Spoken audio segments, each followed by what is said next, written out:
What's up, YouTube? Scott Lett here, owner of Iron City Power Washing. One more week and we are shutting down until 2024. We haven't done this before, but we've had a really good year.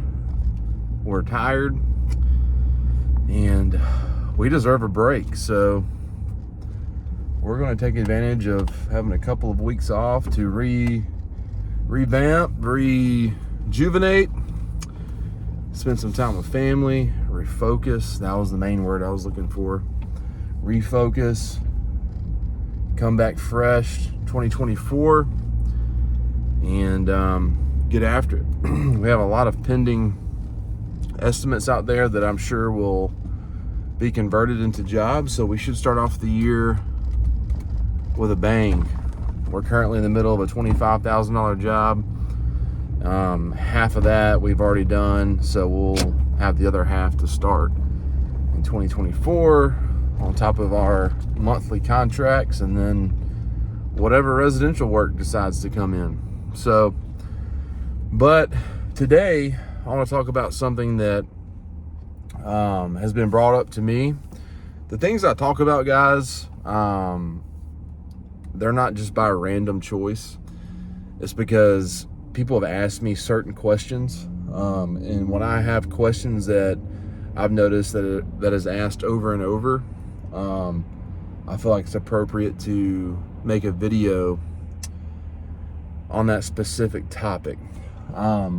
So today, and this is experience based, okay? This isn't just an opinion to have an opinion. This is based on experience, which has formulated my opinion, which is, what is the best way to soft wash?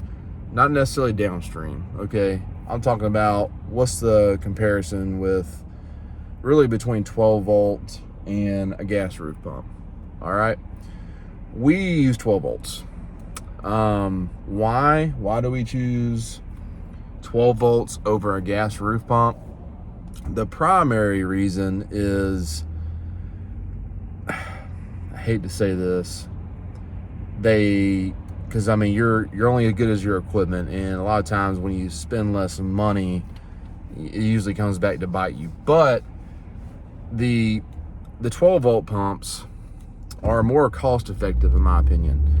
You can buy a 5.5 gallon or a 7 gallon Everflow, and you can keep 2 or 3 on your truck, right? And if one goes bad, you can swap it out within 10 minutes and you're back up and running. All right, so if you use a 5.5 or 7 gallon per minute Everflow, we have a 3/4 inch coming off the hose reel going, dropping down to a 1/2 inch. And that seems to be pretty effective for us. But gas roof pumps, when they work great. We just had a lot of issues with the gas roof pumps that we've had in the past. And once a seal is broken, unless you just have the right seal on your truck and just have a strong compartment on your truck, I mean, which is not likely, you're gonna have to wait for parts to come in. There's just so many things, I guess is what I'm trying to say, that can go wrong with these gas roof pumps. Now, when they work, they do work well. But due to the low maintenance, and also the efficiency of the 12 volt, we use 12 volts. We have 5.5 gallons, 7 gallons. I can keep 2 or 3 on my truck, and they're so easy to swap out. And also, one thing I've learned, this is a little tip, if you keep the 12 volt pumps like this, rather than laying flat like this, horizontal, they last a lot longer. Not sure why, but we've been installing our pumps like this, up and down, rather than horizontally, and they'll last, like, I think the pump I have now has been on my truck for close to 2 years. We still flush it out and whatnot, but anyways, it just seems like those gas roof pumps, man, like I said, when they work well, but they do go bad, and you have to thoroughly rinse them out. We don't rinse out the 12 volt pump near as much as we should, but they can withstand it because of the way they're installed on the truck. So I'm having to hold my phone and drive. But we just like the 12 volt pumps better for that reason. And if you plumb it correctly, they will shoot far enough to get the job done. Okay. Another thing too I've noticed about gas roof pumps, they put way too much chem out, in my opinion. They will sling some SH. I feel like, I could be wrong, but I've talked to some guys in the area that have the gas roof pumps, and they fly through bleach. So I think that gas roof pumps just put out way too much SH. The 12 volt, if you use 5.5 gallons and the right mixture, you know, it does save you SH. So I'm not hating on the gas roof pump. I'm just saying we prefer the 12 volt system. Okay. They get the job done. They work long term. And if for whatever reason they do go down, they're easy to swap out, and they're like $150 a piece.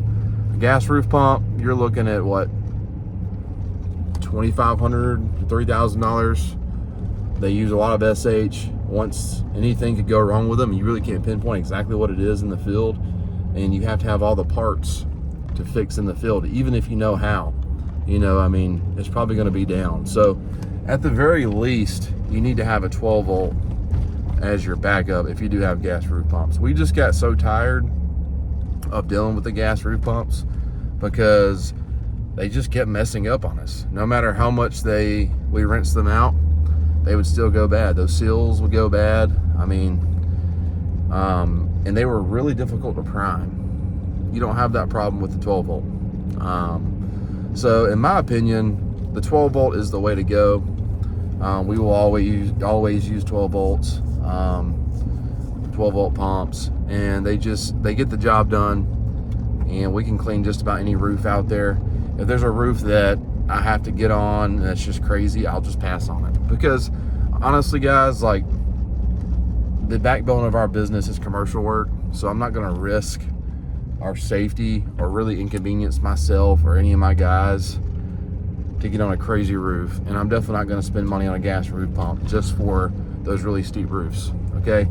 But there's very rarely is there a roof where we cannot reach from the gutter line with our 12 volt. Okay. So it's really pointless to have a gas roof pump. This is just my opinion. All right. Now if we were to land a humongous, like, commercial job, you know, where we would have to soft wash like a, I don't know, humongous warehouse building or something, and downstreaming wouldn't work, X-jetting wouldn't work, 12 volt probably wouldn't be efficient at this point, then sure, I may go buy a nice gas roof pump for that specific job and then just have it just to have it. Okay. Now I'm talking like a $20,000, $30,000 job where, you know, my rule of thumb is don't spend more than a week on a job. All right. Especially no more than 2 weeks. So, but that's just kind of my take on the 12 volt versus the gas roof pump, you know, and I'm not hating on you guys who have the gas roof pumps. Maybe your experience has been different than mine. And gas roof pumps have maybe gotten better since the ones we've used. But I just love the 12 volt system. Also too, like, you got to put gas in those roof pumps, those gas roof pumps. Gas is expensive. The 12 volt is battery operated. You buy a battery, keep that thing charged. As long as the battery's charged, it's gonna make that pump work. Okay, so that's another advantage. So, just based on the almost 6 years of experience I've had, the 12 volt is just the most practical and easiest thing to use. You know, there are people who use air soft wash systems. There's a lot of different options out there now. Here comes a fire truck. I need to get out of the way. But yeah, that's my take on the 12 volt versus the gas roof pumps. So I'm gonna pause for a second. We got a fire truck coming here. So, but if you have any questions about that, guys, just comment below if you have any issues with plumbing. But the 1/2-inch Flexzilla hoses, which are the air hoses, work best in my opinion for the 12 volt setup. And we have the little Sutner handheld guns, J-Rod. And we use a 4 gallon per minute J-Rod with our 5.5 gallon pump and 7 in it, and it creates a really good stream. So, and also guys, like another thing about roof washing is don't fight the wind. You know, if you have a job scheduled and you're like, man, I have this gas roof pump, you know, but it's really windy, like, yeah, sure, it may do better than a 12 volt, but if it's really windy, don't even risk it. I mean, you don't want that SH to fly over at another house, get on cars, get on other plants. Just reschedule. That's what we do. If it's like gusty, windy, like over 15 to 20 miles an hour, we just reschedule. All right. I mean, yeah, you know, you may miss out on $800 to $1,000, you know, for that day, but it's better to reschedule because you don't want to kill anything. You don't want to damage, you know, a car or whatever, you know. So just reschedule. Use your brain. Be smart. But that's my take on the 12 volt versus the gas roof pump. Who knows? I might get a niche to buy one just to see if they've changed, you know, if they're more durable than they used to be. I don't know. And then what was another thing I was going to talk about? So, someone asked me about my cheat sheet. So I don't ever bring it up unless someone asks, because I'm not making this channel about a course or something I can sell you guys. But when I first started in 2017, 2018, a lot of guys in the Birmingham area, you know, kind of, you know, noticed that I was starting and they were interested, and I would answer some of their questions. So I started documenting certain questions that were asked just to help these guys, to give them a clear answer. Well, over time, I mean, I had a 2 or 3 page list of just questions. And I've slowly just formulated this into what I call a cheat sheet. So pretty much everything that you need to know, in my opinion, to get started is in this cheat sheet, like equipment, marketing, branding, chemicals, you know, the basic equipment you need to get started. And I include pictures, links to different videos on my YouTube channel that would be beneficial to you. So that is the initial like residential get started cheat sheet. And then I've created a commercial power washing cheat sheet, which is the second one. That's more focused on commercial work, you know, how to get schools, how to price commercial jobs, the equipment that I believe you need, marketing for commercial work, which has really become like what we really want to do. Like I said, we're probably 70-80% commercial, 20-30 residential. So, but if you really are wanting to get to the next step in your gross revenue, you've got to get into the commercial world.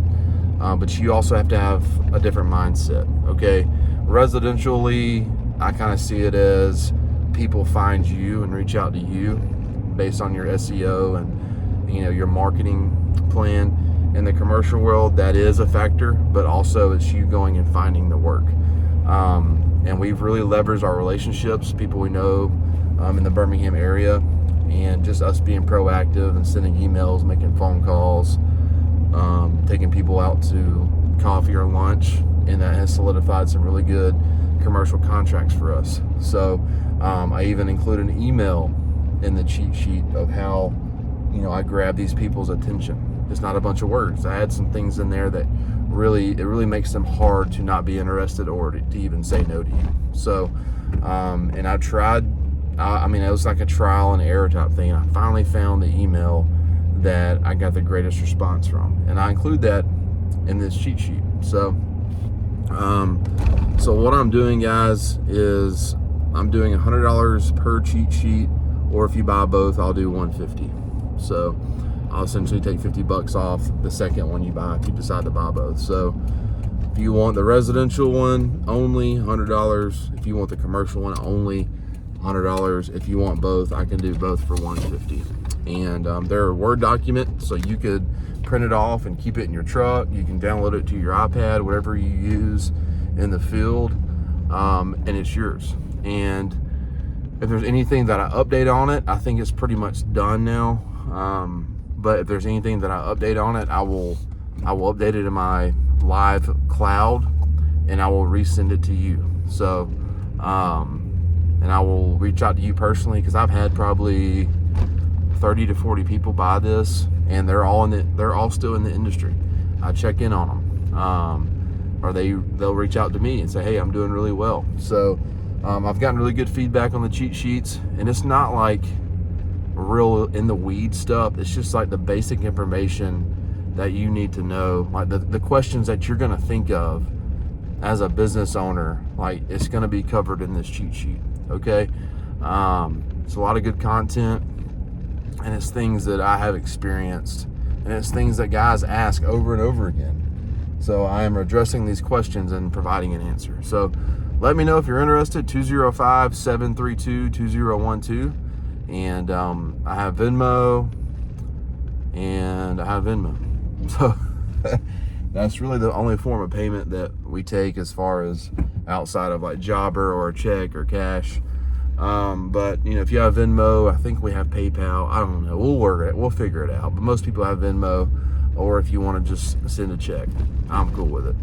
And then I also offer 30-minute phone call consultations for $50.